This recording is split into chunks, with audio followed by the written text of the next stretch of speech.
Saya dibilang apa itu? Presiden boneka. Saya dikendalikan oleh Pak Jokowi. Seolah Pak Jokowi tiap malam telepon saya. Saya katakan itu tidak benar. Bahwa kita konsultasi, ya itu seorang pemimpin yang bijak. Minta pendapat, minta saran. Beliau 10 tahun berkuasa. Saya menghadap beliau nggak ada masalah. Saya menghadap Pak SBY tidak ada masalah. Saya menghadap Ibu Mega. Kepemimpinan Pak Prabowo ini kepemimpinan yang kuat. Beliau memiliki visi yang kuat, memiliki leadership yang kuat, program-programnya juga jelas.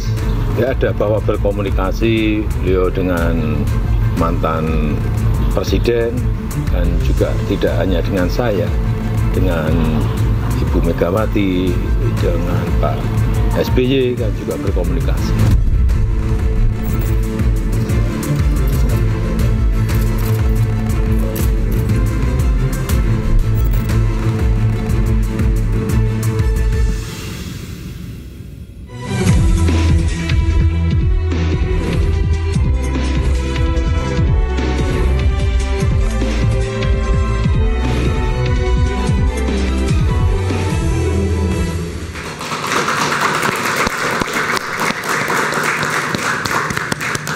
Meski sudah lengser dari kursi presiden, nama Joko Widodo belum lepas dari sorotan. Hubungan politik Presiden Prabowo dan Jokowi yang tampak erat turut menimbulkan beragam tudingan, mulai dari isu matahari kembar hingga presiden boneka. Presiden Prabowo tegas membantah.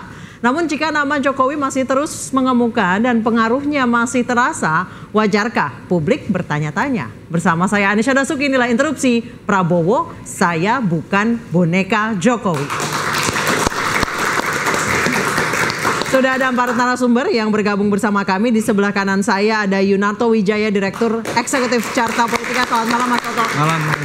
Sebelahnya ada Ubedillah Badrun, analis sosial politik UNJ. Selamat malam Mas Ubed. Sebelah kiri saya ada Andi Azwan, Waketum Prabowo Mania 08. Selamat malam. Malam, Mbak Anita. Sebelahnya ada Ade Armando, politisi PSI. Dan di floor ada rekan-rekan mahasiswa dari UPN Veteran, jurusan komunikasi dan politik, cocok dengan pembahasan malam hari ini. Saya ke Mas Ade. Kenapa sih Prabowo sering banget berkonsultasi dengan Pak Jokowi? Ya, saya pikir itu hal yang juga sangat normal ya. Bukankah memang Pak Prabowo itu merasa bahwa dia naik menjadi presiden itu antara lain karena dia bekerja sama dengan Pak Jokowi dan kemudian dengan Gibran. Bukan karena jasanya. Bukan karena jasanya, tapi kan gini, definisi jasa itu kan bisa macam-macam ya. Tapi kan gini, biar gimana pun semua orang tahulah kemenangan Prabowo yang signifikan itu, yang jauh di atas lawan-lawannya itu antara lain disebabkan karena para pendukung Jokowi di masa lalu sekarang mendukung Prabowo sebagian paling tidak. Salah satunya Mas Andi lah ya. Salah satu saya, Mas Andi. Yunarto ketawa. Masa beliau pendukung Jokowi beliau? Iya, makanya. Kalau bajunya udah putih Mas Andi. Tapi nggak geser. Jadi saya itu kan karena Pak Jok, semula kan saya pendukung Ganjar gitu kan. Tapi kemudian ketika Jokowi itu bergeser ke Pak Prabowo, ya kita juga menyatakan oke, kami juga ikut dukung Prabowo nih sekarang gitu ya. Jadi pasti adalah perannya yang cukup besar dalam menjadikan Prabowo pemenang dalam Pilpres kemarin. Dan menurut saya memang bayangin Prabowo itu 5 tahun dia berada di kabinetnya Pak Jokowi. Dia melihat tuh bagaimana Pak Jokowi itu memimpin pemerintahan kan. Ya. Maka dalam suatu kali pertemuan dia menyebut bahwa dia menjadi seperti dia sekarang antara lain karena dia belajar dari Pak Jokowi.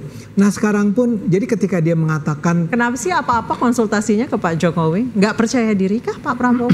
Enggak dong, orang kayak Pak Prabowo nggak mungkin nggak percaya diri. Dia sangat percaya diri. Orang ini adalah orang yang sangat percaya diri. Tapi orang ini juga cukup humble untuk melihat bahwa dia memerlukan orang lain. Dia memerlukan orang lain untuk diajak bicara ya.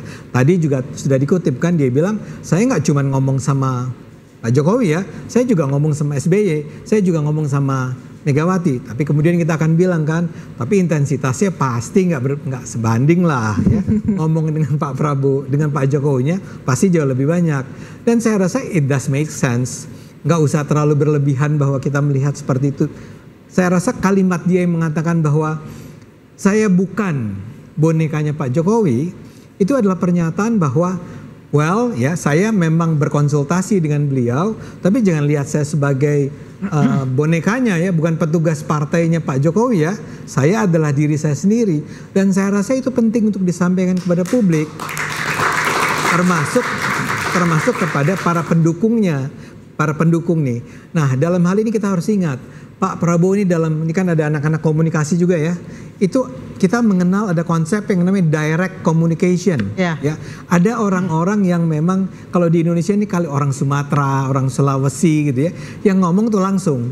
Jadi kalau saya ingin menyampaikan sesuatu kepada orang lain, saya justru berharap orang itu jangan salah interpretasi atau tidak harus menginterpretasikan dulu apa yang saya katakan.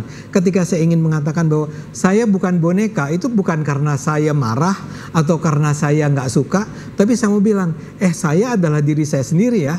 Saya bukan bonekanya Pak Jokowi. Oke, saya ke Mas Andi. Mas Andi, kalau Pak Jokowi tiba-tiba geser, ikutan geser juga nggak namanya? Maksudnya gimana? Geser Saya gimana? Pak Jokowi sudah nggak ke Pak Prabowo lagi. Namanya berubah lagi nggak? Saya rasa ya begini, kalau kita melihat ini, kenapa kita di Prabowo Mania ini mendukung Pak Prabowo?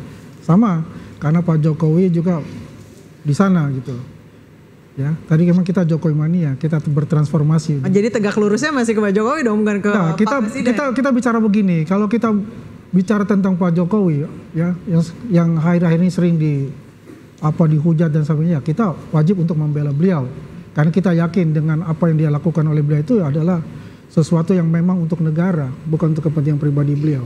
Sebetulnya saya tertarik ini masalah boneka tadi, boneka Jokowi tadi.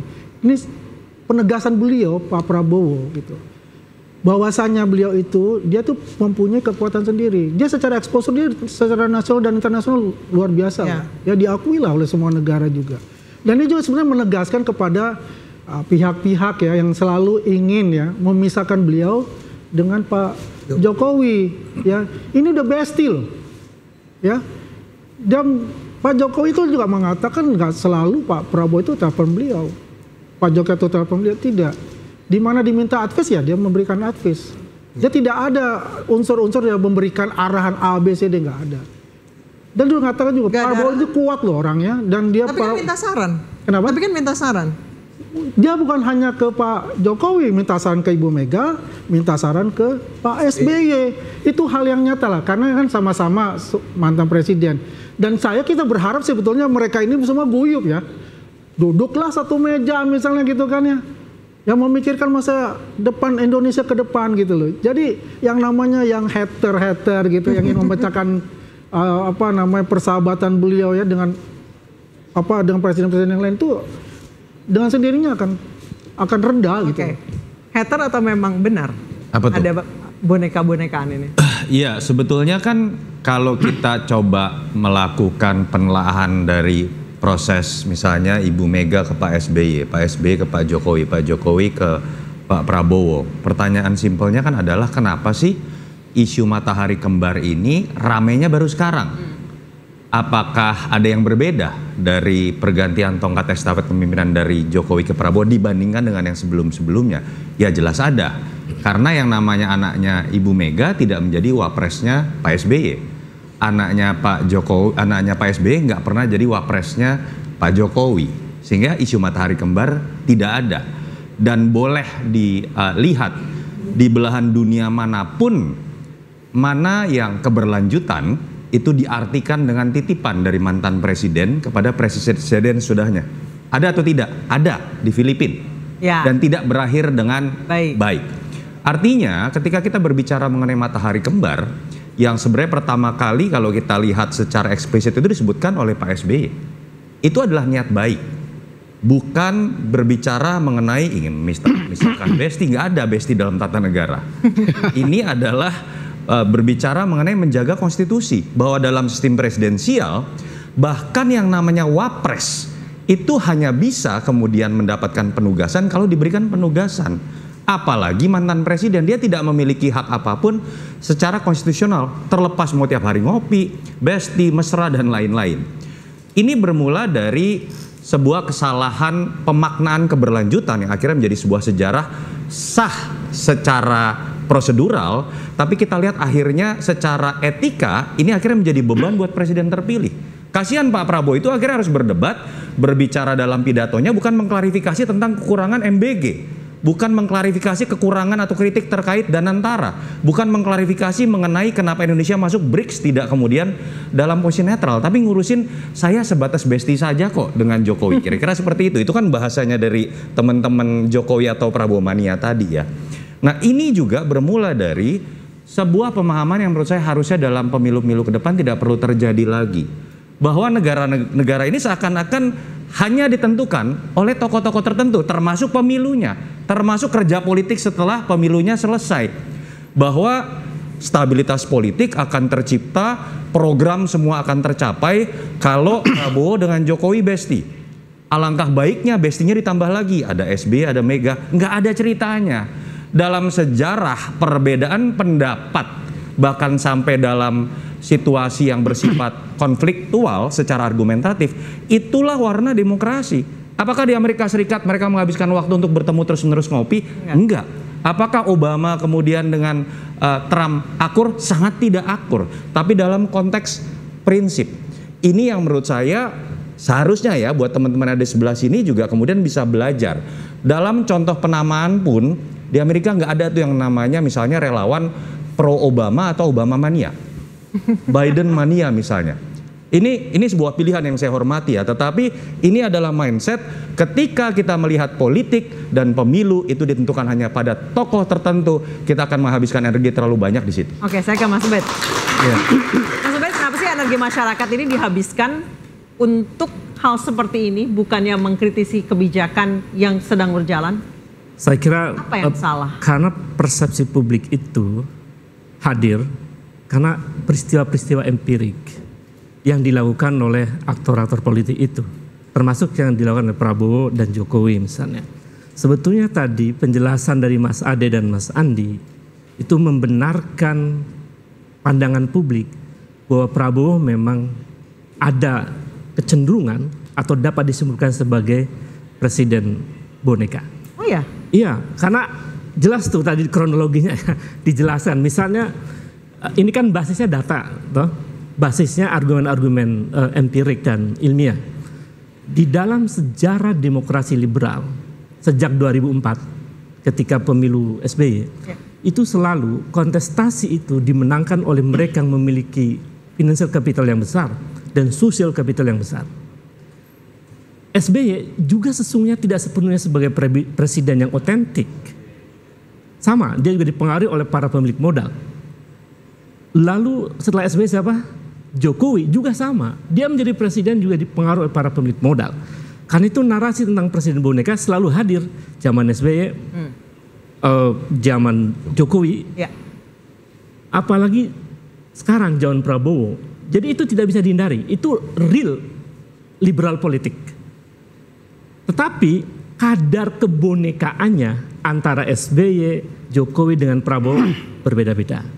Kan kalau dalam teori penjelasan tentang pemimpin boneka itu dipengaruhi oleh dua hal, yaitu pengaruh individu yang direct terhadap presiden itu, atau pengaruh kelompok, entitas yang memandu kerja-kerja presiden atau mempengaruhi atau mengintervensi kerja-kerja presiden. Dan itu terjadi dalam setiap episode. Nah, pertanyaannya adalah apakah fakta empirik itu bisa dibantah? Saya kira tidak. Riset menunjukkan dari banyak ilmuwan termasuk Irving Goffman yang kemudian menyimpulkan bahwa sebetulnya arena politik itu arena dramaturgi. Bahwa narasi Jokowi bilang mengatakan tidak ada presiden boneka, sama juga dengan Prabowo dia mengatakan saya bukan presiden boneka. Itu sebenarnya narasi di panggung. Kan yang sebenarnya tahu mereka dan para peneliti tentang bagaimana kecenderungan kebijakan presiden itu, apakah dia authentic leader atau independen atau dia bukan authentic leader. Saya menyimpulkan sampai hari ini dengan data-data dari awal. Kalau Pak Prabowo yang mana? Ya, authentic? Saya kira Prabowo. Jangan dijawab dulu, kita akan kembali saja.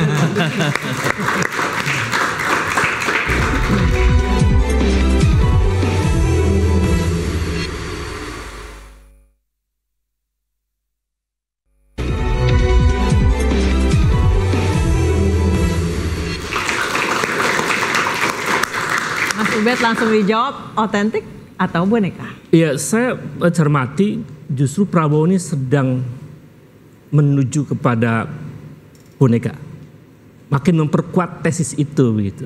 Ketika dia makin merespon hal-hal menurut saya tidak substansial ya isu itu ya. Bagi seorang Prabowo, mesti dia bahas soal MBG dan lain-lain itu lebih substantif. Tapi kenapa dia merespon itu? Artinya kalau kita menggunakan logikanya Irving Goffman, realitasnya bisa sebalik. Berarti seharusnya hal-hal seperti itu tidak perlu direspon oleh seorang Tidak perlu presiden. direspon. Cuekin aja. Ya, biarkan publik menilai secara objektif. Mau bilang boneka, serah. Kan Prabowo mesti fokus pada agenda-agendanya. Tapi karena responnya seperti itu, justru saya makin meyakini bahwa dia sedang terjebak dalam presiden kategori boneka itu. Nah, untuk lepas dari itu saya kira cara-cara lain mesti dilakukan. Tapi ternyata tidak gitu. Mas Ade silahkan tanggapi. Ya, saya nggak setuju karena memang sejak awal mindset saya tentang hubungan antara Prabowo dan Jokowi itu beda sama sekali ya. Saya sih melihat bahwa ya memang dalam hal ini kita harus akui pemerintahan Prabowo adalah semacam kelanjutan dari pemerintahan Jokowi. Ini dua orang yang tadi pakai istilah bestinya, dia mulai menjadi bestie ketika Pak Jokowi ngajak. Tapi kata Mas Toto tadi tidak mengenal bestie dalam konstitusi. Itu kata Pak Toto. Konstitusi masa kata saya. Coba pasal mana? Iya. Masa ada pasal bahwa presiden adalah bestinya. Gak bisa lah. Cuman maksud saya gini, lihat sebelum ini kan selalu dari Megawati ke SBY. Ya. Musuhan. Ya. Gak musuhan, gak nitip anaknya mungkin karena ya. Musuhan dong Musuhan SBY lah. sama Megawati. Tidak nitip Sampai anaknya sekarang kan juga nggak- mungkin ya. Termasuk nggak nitip anak Ya. gitu ya. Tapi dia musuhan lah berdua itu nggak mau ketemu. Habis SBY, Selama 20 tahun lebih ya. Ya. iya selama 20 tahun lebih. Dari SBY itu pindahnya ke Jokowi yang adalah waktu itu PDIP. Yang adalah Megawati. Dibilangnya presiden boneka juga waktu itu. Siapanya? Pak Jokowinya. Waktu itu dulu. Bonekanya Megawati. Iya. Oh iya. Dulu. Ya itu gitu ya. Mungkin nggak tahu. Enggak lah. Nggak. Kan dia berantem sekarang. Tapi ya memang nggak ada kelanjutan. Ini beda banget rezimnya. Tapi dari Jokowi ke sekarang Prabowo, ya itu datang dari rezim yang sama sebetulnya, ya. Dan itu adalah sebuah jalan yang menurut saya memang jenius dari berdua ini. Jadi Jokowi ngajak SBY gabung, terus SBY jadi presiden, ya. Terus dia berteman nih berdua ini, terusin ya, kayak gitulah. Mungkin nggak sampai ada perintah semacam itu, tapi ini adalah semacam kelanjutan yang saya katakan tadi. Jadi sejak awal itu hubungan kedua itu sudah sangat akrab. Nah, ini rupanya tidak menyenangkan buat kelompok-kelompok yang anti Jokowi. Siapa kelompok-kelompok itu? Ini misalnya,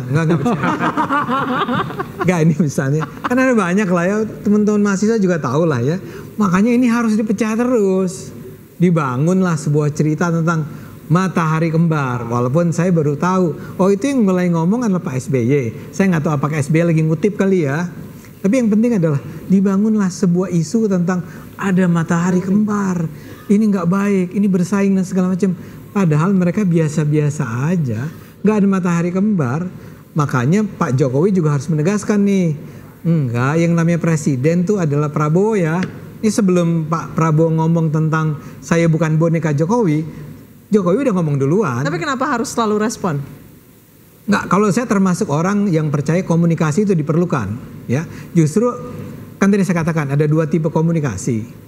Kalau Pak Jokowi itu termasuk orang yang sering tidak merespons langsung. Dulu ketika dia jadi presiden, dia milih ya udahlah. Pak Prabowo tuh nggak gitu, ya. Dia tuh Jawa Timur ya, kalau nggak salah. Siapa? Jawanya Jawa Timur kan, Pak Prabowo. Ya, Ya Prabowo. saya duga Jawa ya. Tengah, Jawa Tengah, Banyumas. Jawa Tengah, tapi dia ya keluarga yang Banyumas. barat gitu ya, terus dia sekolahnya juga sekolah pernah ke Amerika, bla bla bla. Dia memang kalau dia nggak suka sama orang dia ngomong dia nggak suka. Ya. Kalau dia lagi marah dia akan marah, ya. Kadang-kadang dengan penafsiran yang macam-macam dari orang, tapi dia nggak pernah menutup-nutupi, ya. Nah sekarang saya sih setuju-setuju aja seandainya dalam pidatonya dia justru mengangkat hal-hal yang lebih substantif kayak Anda bilang tadi, ngomong tentang MBG kayak tentang, tapi kali ini dia kayak merasa perlu nih orang terus nyerang. Bayangin dia tiba-tiba menyebut tentang ijazah yang bukan urusan dia sebetulnya. Ini urusannya Pak Jokowi. Ya. Cuma dia harus angkat dengan kalimat lucu kan, nanti ijazah gue juga Periksa juga. Sebenarnya perlu nggak perlu ya? Kan sebenarnya nggak perlu juga kalau mau bicara nggak perlu. Tapi that's the way he communicate. Aku mau tambahin nih sebentar. Jadi hubungan Pak Jokowi dengan Pak Prabowo itu 2012 loh. Mas Toto pada saat itu juga ada di situ. Besti bukan ya, belum ya? Hah? Bukan Udah besti. Awal besti. Awal besti ya. Mulai kenalan. Itu 2012 loh. Pak Jokowi tidak akan jadi gubernur tanpa Pak Prabowo. Ini adalah namanya sudah chemistry udah masuk sebetulnya. Terpisahkan oleh pemilihan presiden 2014 2019 ya kan. Tapi kan beliau tetap mau mengajak pada saat itu. 2014 mengajak loh. 2019 baru kesampaian kan. Ternyata memimpin negara ini susah. Kan begitu. Karena beliau kan belajar dari Pak Jokowi. Bukan hanya Pak Jokowi, karena beliau ini adalah seorang intelektual, suka membaca dan suka belajar. Prabowo ini. Dan dia belajar untuk itu. Ya kan? Baik. Nah, keyakinan dari Pak Jokowi terhadap Pak Prabowo itu, maka dia merasa beliau inilah yang sebagai penerus yang akan meneruskan legasi-legasi dan selanjutnya, dan akan menciptakan legasi buat Prabowo sendiri untuk kemajuan Indonesia ke depan. Itu poin-poinnya itu. Mas Toto. Ya. Tidak ada asap kalau nggak ada api. Ya. Menteri titipan. Terus mutasi singkat ya, mutasi TNI sehari. Ya. Itu bisa publik lihat sendiri itu sebagai bentuk cawe-cawe. Kalau menurut Mas Toto gimana? Segala sesuatunya bermula dari kondisi anomali ketika tadi saya sebutkan keberlanjutan diartikan dengan dititipkannya anak mantan presiden. Ketika kemudian ada seorang menteri datang ke rumah Ibu Mega, dan ada Ibu Sri Mulyani datang, Pak BGS datang. Kenapa tidak diributkan oleh media dan para pengamat? Karena tidak ada fondasi anomali yang terjadi dalam konteks yang saya sebutkan tadi. Dan ini sebuah konsekuensi dari tidak lazimnya sebuah rezim meneruskan apa yang disebut dengan keberlanjutan. Saya ingin masuk ke dalam konteks keberlanjutan yang tadi disebutkan oleh Bung Ade. Kalau kita bicara mengenai pendidikan politik, keberlanjutan ini jangan dibuktikan dengan seringnya Pak Prabowo ngopi atau silaturahmi kepada Pak Jokowi. Kita nggak pernah tahu kok di panggung belakang juga seperti apa. Apakah datang juga basa-basi ataukah kemudian konsultasi. Makanya saya nggak pernah bisa masuk pada analisis yang luar biasa dari Bung Andi, membaca isi hati dari Pak Prabowo sampai level besti dan lain-lain gitu ya. Tapi saya malah ingin bertanya, saya punya pendapat mungkin agak berbeda juga dengan Kang Ubed. Walaupun saya tahu nih yang namanya media, kalau kita ada dalam satu sisi berarti dianggap satu kubu nih. Tapi ada perbedaan juga gitu Kang Ubed ya. Kalau kita bicara mengenai program, saya melihat dan seharusnya para pendukung Pak Jokowi atau Pak Prabowo itu bisa menjelaskan dalam konteks program apa sih yang sudah terjadi dengan keberlanjutan. Bukan dengan konteks berbicara mengenai chemistry-nya sudah ada, sering ngopi dan lain-lain. Pertanyaan kritis lah misalnya.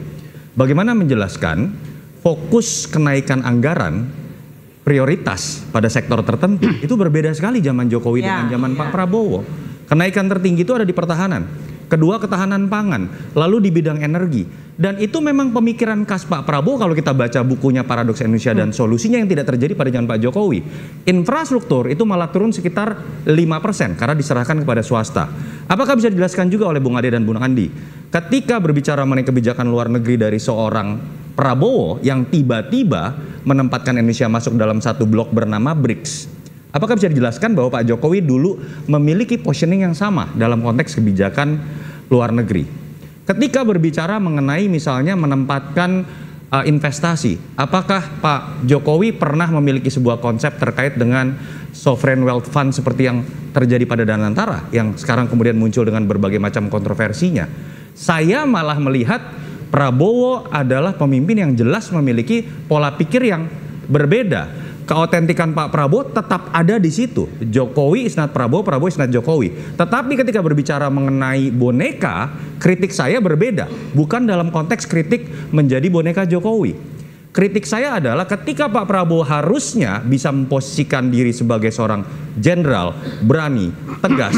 Yang saya berharap tadinya bisa menjadi presiden pertama yang bisa menempatkan dirinya nggak lagi masuk dalam kritik terkait dengan tersandera oleh partai, kabinetnya tidak dagang sapi, koalisinya tidak dagang sapi, tapi yang kita lihat malah kemudian sebuah kompromi dalam kabinet koalisi terbesar yang menurut saya malah terjadi pada skala lebih ekstrim dibandingkan dengan presiden. Oke, jadi yang berarti keberlanjutan itu seharusnya adalah kebijakan, bukannya orang titipan. Betul. Oke, kita akan kembali saja, tetap diinterupsi.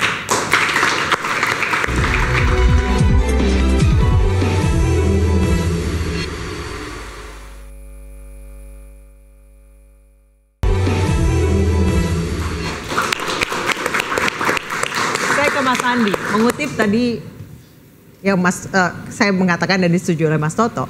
Keberlanjutan itu kebijakan seharusnya, bukan orang titipan. Ya, jadi begini, kalau kita melihat kalau gayanya Mas Toto kan begitu gitu. Tapi kalau kita lihat, iya biasa kan. Biasa. Dan ini keberlanjutan dari program-program ya. Kalau kita lihat ya, fokusnya dari Pak Jokowi itu kan bagaimana infrastruktur itu dibangun dengan bagusnya ya dan dirasakan oleh masyarakat. Tapi kan sekarang budgetnya banyak dikurangi. Kemudian, tunggu dulu nih belum selesai. Yang dilanjutkan dari itu, nanti deh, saya dari infrastruktur itu ya, kemudian dia fokus sekarang oleh Pak Prabowo di SDM, sumber daya manusianya. Makanya dengan ada program MBG itu yang di dalam Asta Cita itu, ada program ketahanan pangan itu. Sekarang ya, kita sudah masuk swasembada pangan. Akhir tahun ini diperkirakan 4.300.000 ton produksi swasembada pangan kita. Bulan ini saja sudah masuk 3 juta lebih. Ya, artinya begini Mbak Nisa, sebentar Mbak Nisa. Ini program yang harus saya jelaskan. Keberhasilan dari Pak Prabowo untuk ketahanan pangan. Sekarang dulu kita impor ya dari Kamboja, dari Vietnam. Kamboja sekarang bingung. Ya, Malaysia juga udah bingung karena dia nggak punya sekarang. Dia mau impor dari kita. Kebalikan. Maksudnya kegagalan dari masa rezim sebelum ya? Kenapa? Kegagalan dari rezim sebelum maksudnya. Bagaimana bilang kegagalan? Ini masing-masing, ya masing-masing ini kan mempunyai legasinya gitu loh. Legasinya Pak Jokowi dengan infrastruktur yang ada, ya. Nah sekarang legasi beliau dari Pak Prabowo ini kan adalah bagaimana meningkatkan kesejahteraan masyarakat Indonesia dalam SDM-nya. Kan kalau IQ kita kemarin 78, mudah-mudahan IQ kita bisa lebih dari 100 dengan MBG itu. Kamboja itu 90. Dia punya IQ-nya, standarnya. Nah ini kita kejar untuk itu dengan program MBG ini kan. Jadi inilah program genuine dari Pak Prabowo untuk bangsa Indonesia itu. Oke, jadi dari infrastruktur beralih ke infrastruktur jalan, fisik ke manusia, pembangunan manusia. Ya, jadi legacy ya masing-masing ini presiden punya legasinya gitu loh ya. Jadi Pak Prabowo ini dengan Asta Citanya ya focusingnya itu bagaimana meningkatkan SDM Indonesia. Oke, Mas Ubed, ya. setuju? Saya kira ya argumen itu bisa dibenarkan bahwa memang Prabowo mau menunjukkan ada fokus yang berbeda, terutama dalam soal tadi ya makan bergizi gratis itu. Tetapi saya cermati bahwa kita belum membedah tuh seberapa besar keberhasilan MBG itu, lalu aktor-aktor di belakang proses pengadaan barang dan jasa MBG itu siapa. Kalau kemudian dibedah dianalisis, ternyata memang banyak jaringan rezim sebelumnya. Artinya, gimana? Ya, ternyata memang banyak jaringan rezim sebelumnya yang melakukan yang mendapatkan proyek-proyek itu. Banyak nepo-nepo baby. Ya, kira-kira begitu. Itu artinya menguatkan argumen. Mas Toto semesem. Yang menguatkan argumen. Dia ini nggak sepakat berdua ini. Dari dua kubu berbeda ini. Belum dibedah kan itu.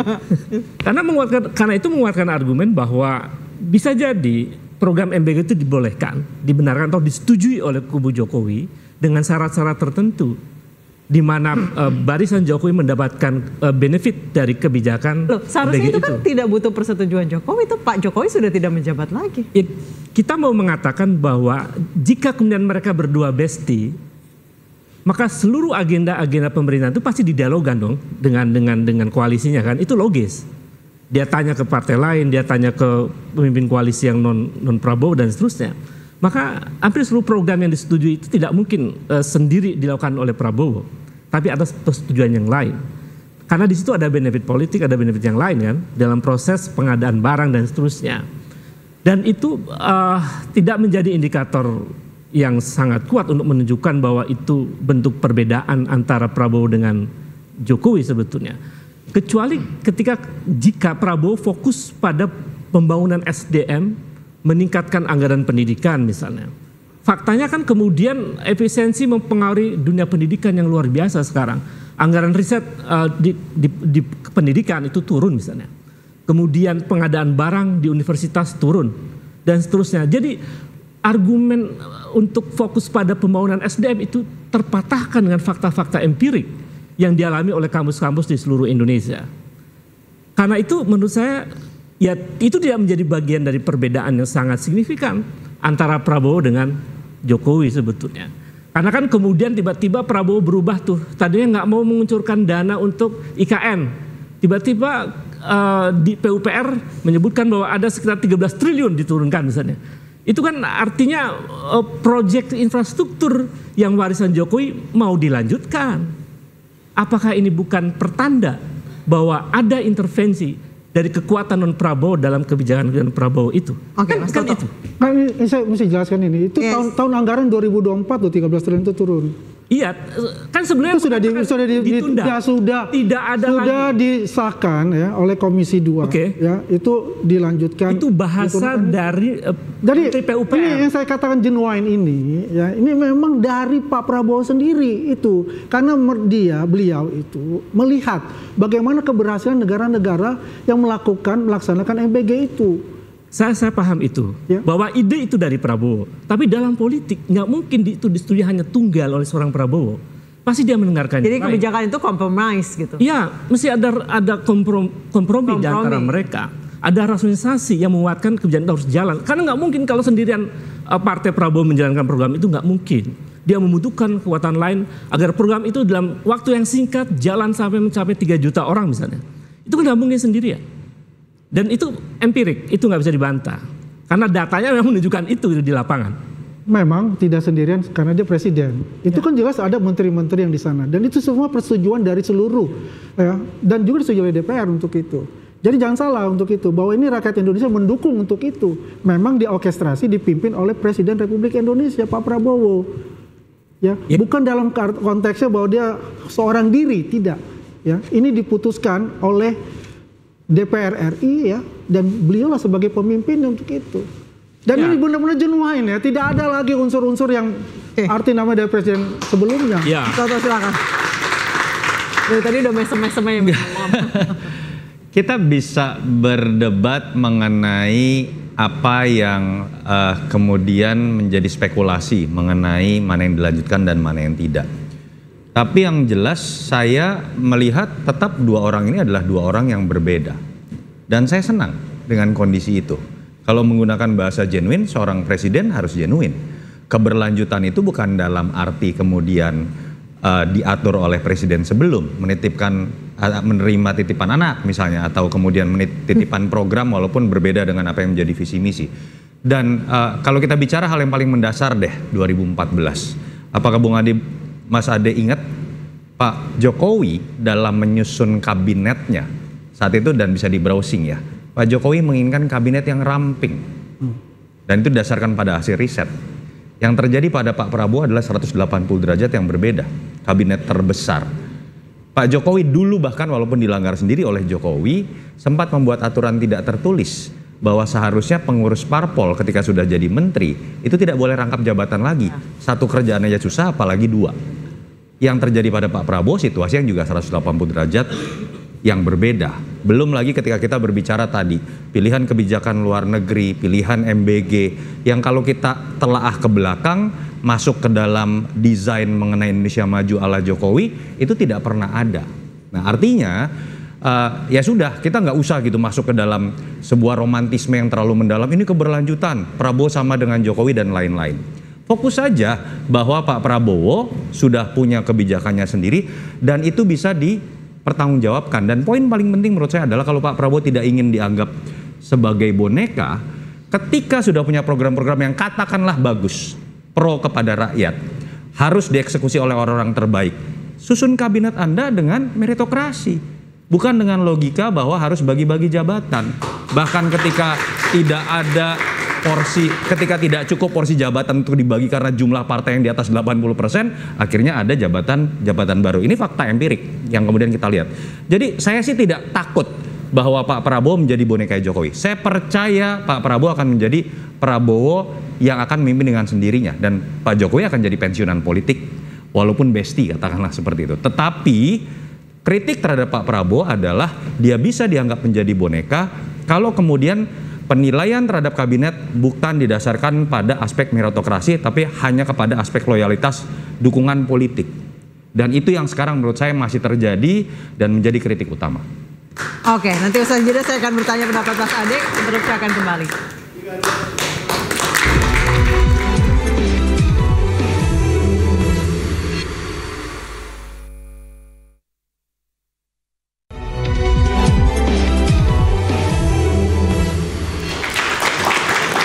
Baik, saya langsung nanya ke Mas Ade, setuju dengan tadi Mas Toto? Nggak, saya justru senang karena dari penjelasan kubu anti Jokowi ini, kita sekarang menjadi melihat bahwa oh iya, jadi benar ya bahwa Prabowo itu nggak bisa dibilang sebagai bonekanya Jokowi karena dia melakukan langkah-langkah yang sebetulnya secara. Tapi Jokowi masih berusaha cawe-cawe. Nanti dulu, kan ini dulu dong. Oke. Untuk menunjukkan menurut beliau ini, lihat saat ada 3 tadi yang disebut oleh Mas Narto kan, Mas Toto. 1 adalah energi, 2 adalah pangan. 1 lagi apa toh? 2 kalau saya ngomongnya. 3 energi. Oh, dia lebih tahu dibanding saya kalau saya ngomong. Energi, pangan, pertahanan ya. Itu kan Prabowo banget dia bilang. Itu artinya kalaupun mereka sering ngobrol berdua konsultasi, yang menentukan arah kebijakannya ya Pak Prabowo. Jokowi ini nggak cawe-cawe. Keberlanjutan di mana Mas Ade berarti? Nggak, keberlanjutannya adalah antara pemerintahan yang baru dan lama ini adalah datang dari sebetulnya rezim yang sama. Oh, karena ada anaknya, sebatas itu aja keberlanjutan. Enggak. Nah, di sini kelihatan nih Mas Toto punya ada kelicikan sedikit. Dia secara licik mengatakan bahwa menitipkan anak. Nggak menitipkan dong, Bro Toto. Bro pakai bahasa bro kita ya. Karena begini, jelas dia dipilih itu. Semula kan kita tahu Prabowo tuh nggak milih Gibran. Ya, dan bahkan Jokowi juga selalu bilang, enggak, saya nggak ngajuin nama Gibran. Cuma semua survei waktu itu memang menunjukkan dari serangkaian nama wapres yang mungkin lagi itu menjadi wapresnya Pak Prabowo setelah Mahfud diambil kan, ya, diambil oleh Ganjar kan, ya memang yang paling tinggi tingkat elektabilitasnya adalah Gibran. Jadi Gibran itu survei siapa itu? Survei. Data terakhir justru yang tinggi adalah Erick Thohir. Ya, waktu itu. Ya ini kan dia menyebut lembaga survei mana dulu ya. Iya. Kalau saya kan pegangannya SMRC. Ya, kalau SMRC jelas Gibran itu tinggi suaranya, elektabilitasnya. Jadi ketika itu dipilih ya karena ini adalah orang yang paling mungkin menaikkan tingkat elektabilitasnya si Pak Prabowo. Jadi ya tentu aja kan cara tafsir kita bisa beda-beda. Menurut Mas Toto ini jelas Gibran muncul di sana karena dititipin Pak Jokowi datang tuh, tolonglah ini anak saya gitu kan. Nah, saya rasa enggak gitu. Saya merasa bahwa Gibran memang dilihat sebagai ini calon wakil presiden yang akan menaikkan tingkat kemenangan saya. Dan terbukti ya, akhirnya menang dengan, menurut saya ya, dalam hitung-hitungan saya, dia menang karena Pak Prabowo menang antara peran Gibran. Jadi 1 ya. Kedua adalah yang tadi, program-programnya Pak Prabowo tidak bisa disebut sebagai sesuatu yang sekedar dititipkan oleh Pak Jokowi, nggak beda sama sekali, ya. Bahkan tadi Pak Mas Toto juga menyebut beberapa hal yang menunjukkan bahwa sebetulnya itu Jokowi itu jauh di luar. Dia cuma diajak ngobrol, ngopi-ngopi, dia sampai bilang jam 1 malam apa ya? Walaupun saya agak bingung kenapa nelfonnya 1 malam ya, apa tahun baru waktu itu kalau nggak salah. Nah, cuma begitu. Tapi Pak Jokowi itu tidak campur tangan. Ya, jadi semua pihak yang selama ini membesar-besarkan bahwa Jokowi itu mengatur kehidupan Prabowo itu nonsens, bullshit. Mas Adi silakan tambahkan. Ya, kalau ini setuju sekali apa yang dikatakan Bang Ade, itu kenyataan, bukan halusinasi itu kenyataan. Karena Mas Gibran kan representatif dari anak muda. Iya, itu juga. Coba bayangkan berapa pemilih anak muda sekarang. Dan anak muda seperti mereka ini mahasiswanya bangga loh mempunyai wakil presiden seumur mereka, ya kan? Dan ingat kita, ya gak tahu semua ya. 2030 kan kita udah mulai tuh untuk namanya demografi dividen itu, bonus demografik istilahnya lah kan, ya kan? Sampai 2045. Makanya Pak di monolognya Pak Mas Gibran itu kan kita harus siap-siap untuk itu. Nah makanya untuk regenerasi ini pasangan luar biasa. Pak Prabowo, ya senior. Dan ada anak muda di sini.